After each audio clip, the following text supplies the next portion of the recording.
All right, what's up, team? Happy Tuesday to you. Today we're going to talk about some adjustable rate mortgage options that are out there. There's times when it makes sense to look at adjustable rates. There's times when it doesn't. I'm going to go through that. I'm going to explain that. I'm not going to give you a super detailed dive in adjustable rate mortgages. That's not what this video is about. We're more going to look at what are rates today, what are fixed rates today, what are adjustable rates today, is the spread where it needs to be. And so we'll do a little bit of educating on that. We refer to adjustable rate mortgages as ARMs, A-R-M, adjustable rate mortgage. That's what that means. So you hear me say the word ARM, I want you to be able to visualize that, adjustable rate mortgage. So the rule of thumb with ARMs is you want to, let me get myself out of the way here. Oh, quick disclosure, Derrick Evans here, VA home loan specialist, NMLS 155010. We do all kinds of loans, but I'm a VA specialist. You can call or text me, email me if you want to buy or refi. Let me know. Let me hook you up. Let me help you save some money on your home loan, okay? Let me get rid of myself here. All right. So this is the last, 8 years? Yeah. So this is the last 8 years, and it really only makes sense to look at probably the last 7 years, really, when you're looking at these adjustable rate mortgages, because essentially the way that an adjustable rate mortgage works is it's fixed for a certain period of time up front, and then it adjusts later down the road. And I'm going to give you a little bit of a rundown on how those numbers work. Not too many details in this video, but that's essentially how it works. So the rule of thumb with ARM, should I be looking at getting an ARM? Should I be looking at, getting a fixed rate? Which one makes the most sense? Well, if you just look at this graph, so this is from St. Louis Fed, and this is showing us interest rates, the average mortgage rate in the United States going back to 2014, or late 2013, I guess, over here.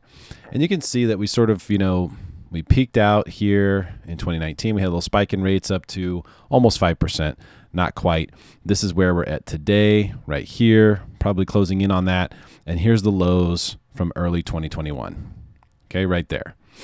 So you can see here in this recency, this recent 8-year period, we are much closer to the high range than we are to the low range. When we're near the low range, this is when everyone should get a fixed rate. So ARMs make no sense for two reasons. Number one, if you can get a really low rate, you should fix it in. There's no reason to mess with it, right? A lot of people, the future holdouts of inventory are going to be people who don't want to give up their 2 1/4. There's already people like this that we've encountered, we've worked with. They've got a 2 1/4. They just don't want to sell. They know they can make $500,000 by selling their home and upgrade and do all that, but they just can't let go of the 2 1/4 or 2.5 or whatever it is. And so those are our future inventory holdouts, is people who got rates fixed in here. So when rates are low, get it fixed in. Also, the spreads here don't make sense. The ARMs here, the rates are pretty much the same as the fixed rates, because there's so much compression down in these low levels that there isn't a spread really. And so the fixed rates and the ARMs really get close together like that, and then it doesn't make sense. Why take a risk? Why get an adjustable rate that's going to change maybe down the road for 1/8% lower or the same rate? It just doesn't make sense. Now that rates have gone up, like these, we are seeing a situation where it starts to make sense again. Now we're in the higher end of the range.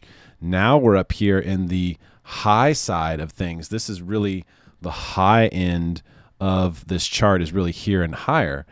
So we're actually in that zone where it starts to make sense to look at adjustable rates again and go, okay, now it might make sense to get an ARM. Why do you want to get adjustable rate when rates are high? The rule of thumb is always get an adjustable rate when rates are high, get a fixed rate when rates are low. But how do you determine high and low? That's what we're doing right now. My dad always tells a story about how he had an adjustable rate on the childhood home that we had, that I grew up in. And he said he loved it because the rate went down every year. He didn't have to do anything. Well, he got like a 17% rate or whatever in the early 80s. I don't know exactly when this was, but and every year the rate went down because rates were dropping. So that's one nice thing about adjustable rates. If rates drop, then your rate drops automatically. You don't have to refinance, no cost, just at the end of the year when your assessment takes place.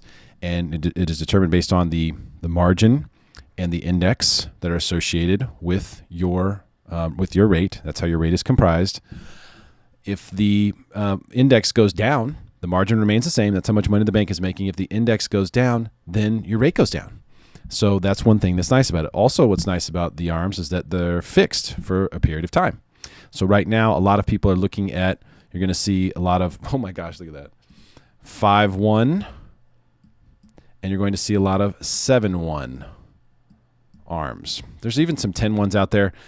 10-1s are just so close to the fixed rate. It's still not quite making sense, but this is what we're going to look at today. So 5-1 ARMs, especially for VA and FHA, we're going to take a look at those, and we're going to look at some 7-1 options or even 7-6 options, and I'll get into what that means all here in a second. But we're going to look at some of those options, and this is the reason why, because we're up here in this higher range, and now it starts to make sense to look at ARMs, save some money, because most people, the average person, only has their mortgage for about 5 to 7 years on average, in that range. This is one of the reasons why amortization schedules are built the way they are, and you pay the majority of the interest in the first 7 years because the banks know that's how long you plan on having it. 30-year mortgages are built by bankers, for sure, for maximum profit, but it's one of those things where everyone wins. Most people don't want to pay the 15-year payment. Most people don't have the cash to pay it.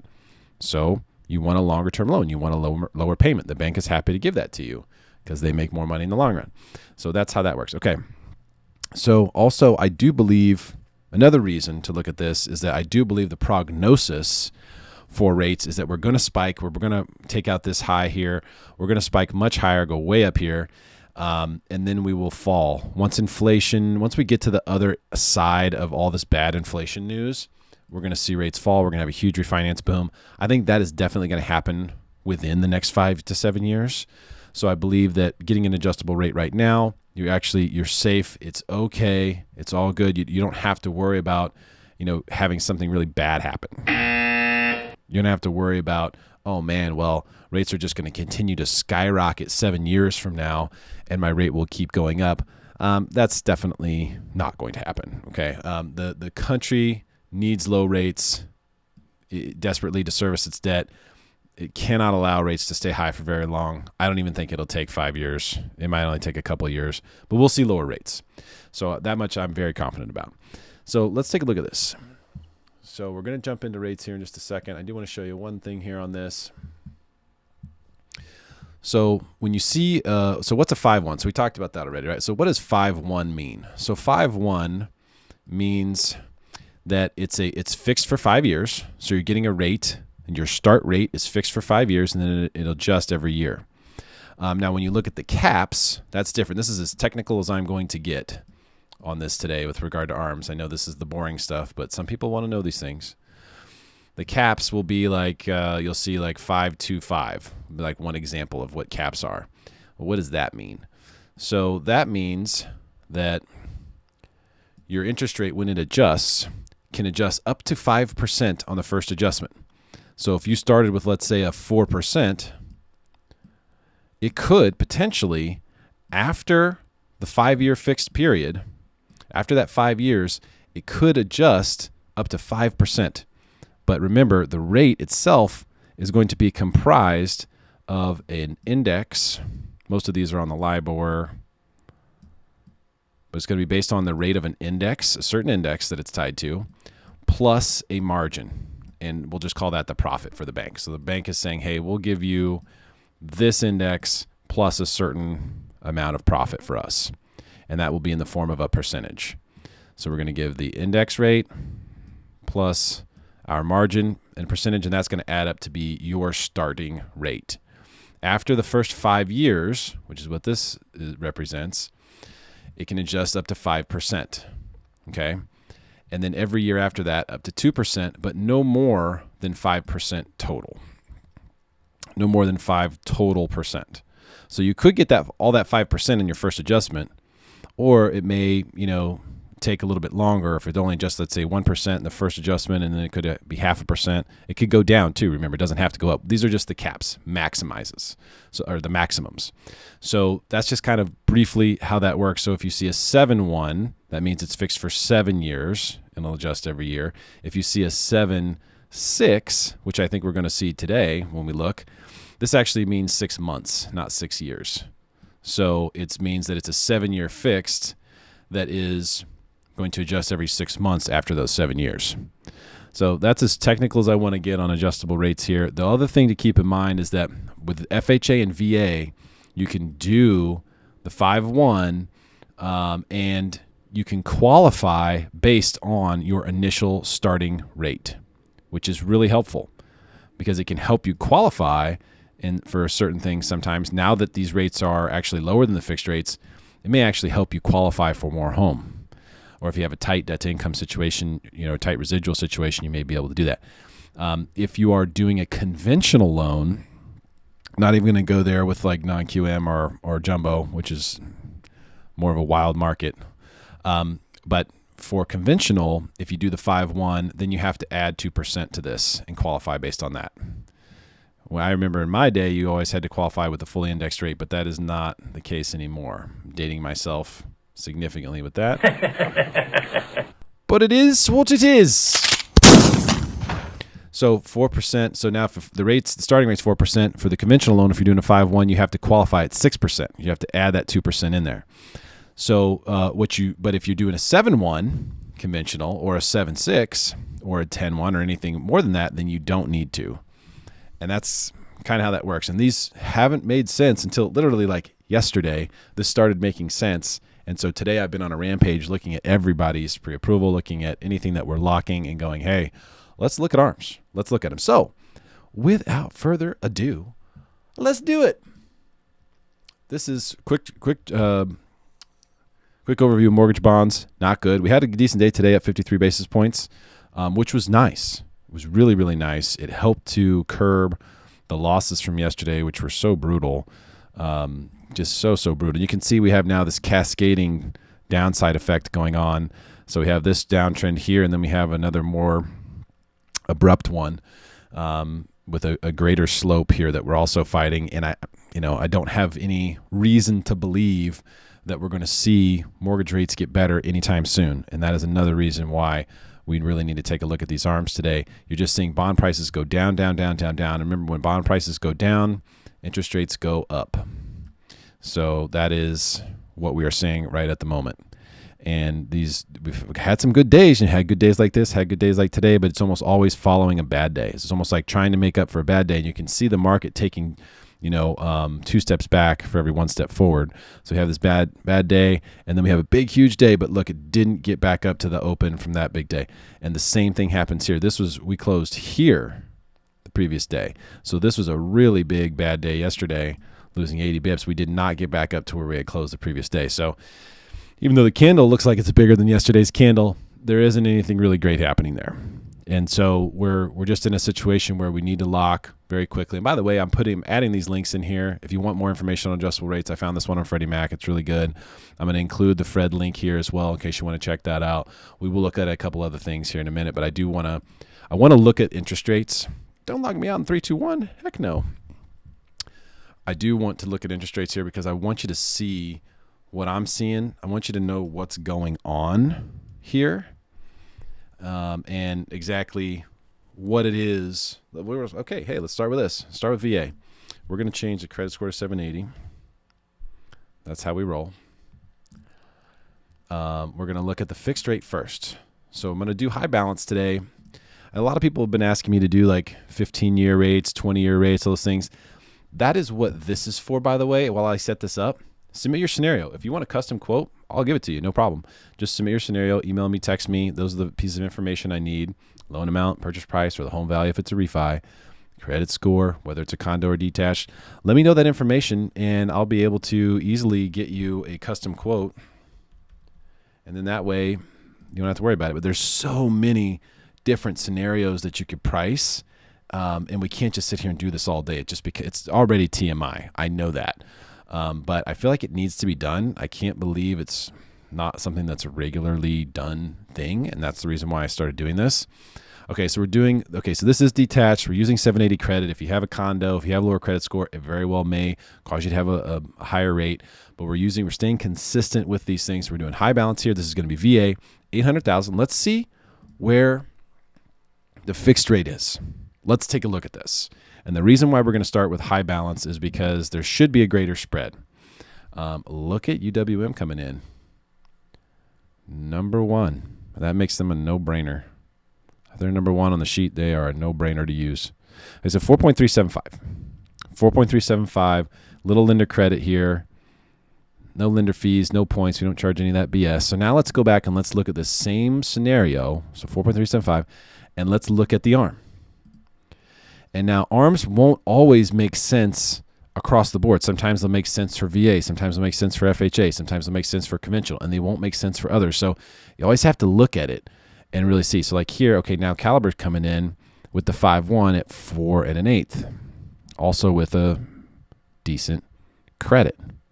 In fact, I'd probably go ahead and say 4% here, $908. We're not charging any lender fees.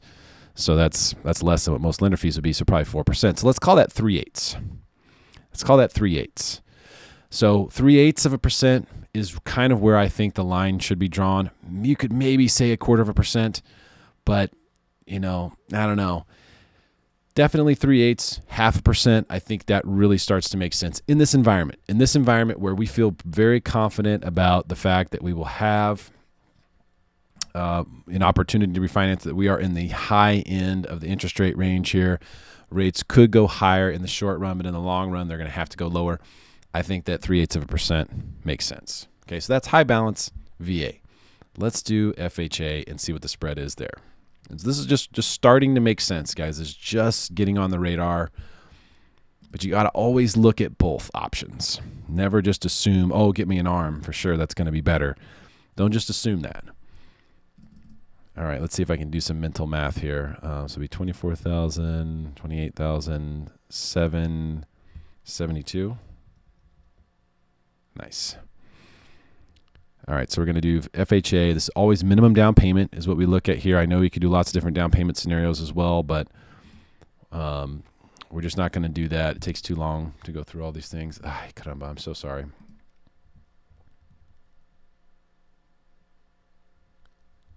Thank you, JCK. Hopefully you can hear me. My one-man production skills suck, obviously. I constantly make mistakes. That's what I get for focusing on content and not production. So, okay, FHA high balance, 4 1/4. So once again, interesting there. Flagstar has been coming through with different products lately. Flagstar is trying to stay in this wholesale game. And I would really call this 4 1/8 again, because $770, for, let me make this a little bit bigger. $770, for the rate with no lender fees is pretty darn good. So let's call that 4 1/8, or a very strong 4 1/4 there with $3,800 coming back. Like, that's what's really nice about this sheet here is if you need to get closing costs, you've got some really nice options, not going too far up the rate sheet. You get 15 grand there, 4 3/4. So let's call it 4 1/8, which is interesting because it's so much lower than the VA. And we've noticed the FHA high balance has been lower than VA. So interesting that that's the case right now. It just shows you what's going on for competition for loans in the market. And now let's go back to the ARM.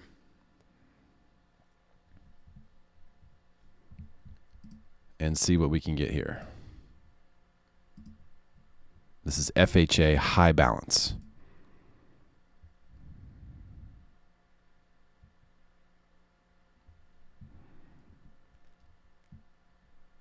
Yeah, and so you can see there it just doesn't make any sense. So FHA high balance, the rate is the same. Do you see what I mean? So we still don't even have enough separation in margin for some of these to make sense. It's pretty much the same rate to get a 5.1 as it is to get a fixed rate for FHA high balance. So it just doesn't make any sense. And this is where most ARM rates have been, in this kind of boat, where there just isn't enough separation for it to make sense. And that is the current case for FHA. I hadn't checked this. I haven't checked this in years for FHA. And I just checked it the first time. So that's why it's good to do these things. I like to do as much of the stuff live as we can, so you can see what I'm seeing. You can learn what I'm learning as I'm learning it. Now let's go to conventional high balance. We're going to start with the fixed here. Brace yourselves. Brace yourselves. These rates are higher.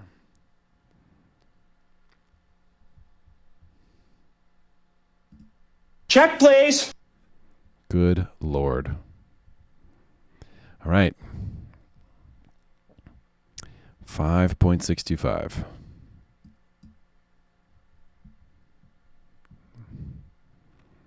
Didn't expect it to be that bad. 5.49%. You can see here, small fee, $661. 5.49.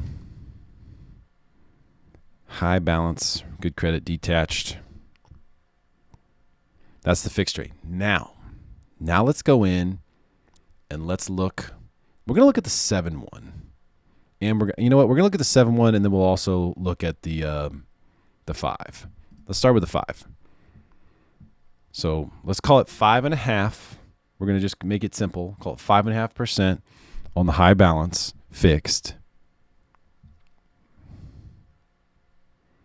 And nothing doing on the 5-1. Really? I think I put the search criteria in here wrong.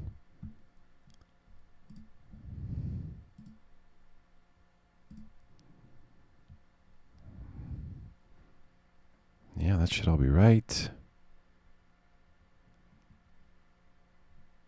Yeah, should be able to do that.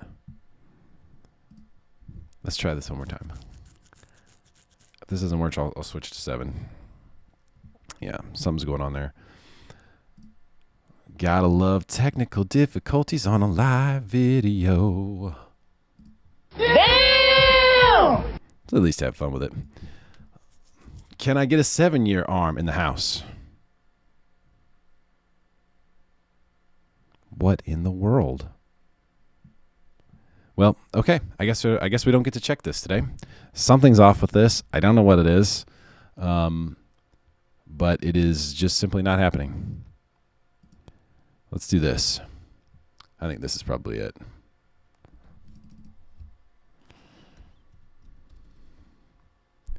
It's been a while since I've done arms, guys. I haven't needed to. Rates have been so good. I think it's the 10% down is what it is. No, that didn't do it either. Well, we're going to figure this out together right here, right now. How about that? I don't like to give up. Can I get a 10-year arm? I knew this would happen one day. So Loan Sifter is great. Please don't get me wrong. It's great. But there's so many times when I'm trying to pull rates and it just shits itself and I'm stuck there, not able to pull a rate up. And I'm like, oh man, one day this is going to happen when I'm doing a live video. Here we are. The day has come. And that is total accident right there. But could be a hint. Could be a hint if you see that, what I just highlighted. Okay, so is what it is. Is what it is. Not going to be able to pull the arms for the high balance conventional for whatever reason. It's just not happening. I will figure that out. I will get it sorted. We'll do it again. But the bottom line is this. Here's the bottom line. We have higher rate environment. That is when it makes sense to start looking at arms. Do not be afraid of arms. First house I bought with an arm. I've used arms since as well. Arms make sense in some cases. As long as you know what you're getting into, as long as you understand the product, it's perfectly okay. Don't let anyone tell you that, well, arms are dangerous. You shouldn't do arms because they're a dangerous product and you could get hurt by doing an arm. Arms are what caused the crash. None of this is true. I explained in the last video what caused the crash. You should understand that in great detail by now. But it's not arms. Arms have been around forever. Arms are something that are strategic. They're something that allow you to get a little bit lower rate in certain environments where it makes sense. This is potentially one of those environments. So I just want to put it on your radar right now to keep arms in mind. Take a look at them, especially if you're a buyer who's buying at the, at the top of your qualifications. If there's a way to get a lower rate, if there's a way to get an arm and not have that mess up your approval, it could be the thing to do. To basically just help you save the most money. I mean, come on. What is this about? My whole goal here, the whole purpose of everything, it's all we want to do is pump, Kind of like that. I just want to save you money. How can we minimize your cost of home ownership? How can we minimize what you have to pay for the house? You think that you paid $600,000 for the house when you bought it. No, you pay for the house every month when you write the check or send the wire or do the ACH or whatever. That's how much you pay for the house. So we want to minimize that as much as possible. Right now, ARM's starting to make more sense to help us do that. So should you have questions, should you want a custom quote, give me a call, shoot me a text, send me an email. Don't ask me to produce your videos because I clearly am no good at that. But I do know lots of stuff, and I will share it with you, and I will help you any way that I can. So hopefully this is helpful. Have a great day, and I'll see you guys soon. Take care.